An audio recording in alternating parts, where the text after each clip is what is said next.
If you're not consistent in your branding, you're losing brand equity with your consumers. And this tool is the way to establish clarity in your brand and consistency in how you go about your business.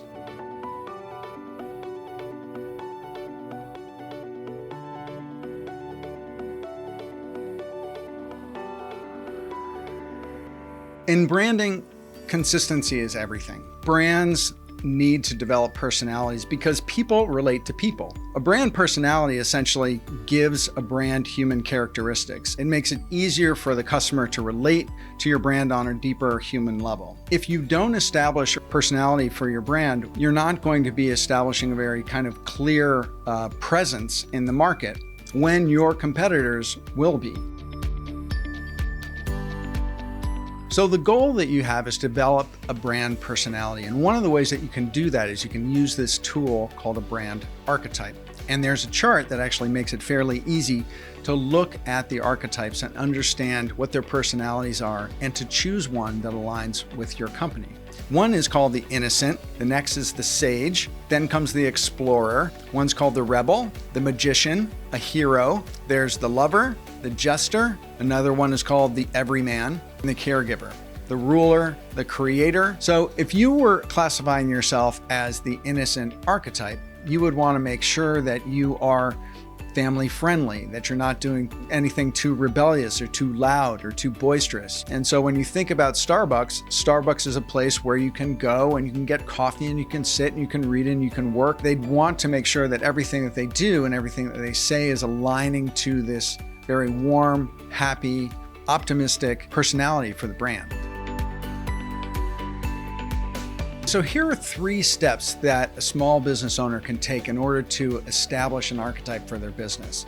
The first thing you want to do is you want to select an archetype. Think about your mission and your purpose and the reason for being for your company.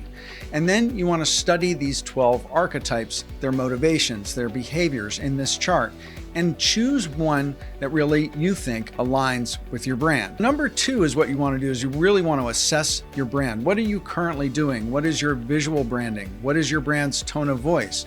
What are your products and services that you're offering? Do your brand colors align with it? Does your visual identity align with it? Does the copy that you use on your social media and your marketing, your emails, your advertising, do they align with what you're planning on doing with your archetype? And if they don't, you might want to go back and adjust them or reevaluate what you're doing in order to more closely align with that archetype that you've chosen. And number 3 is you want to educate your employees and your stakeholders about the company's chosen archetype. So you want to socialize what the archetype is through your company. You want to encourage people to adopt those behaviors, those attitudes, those personalities, those motivations, and inject them into everything they do for the company.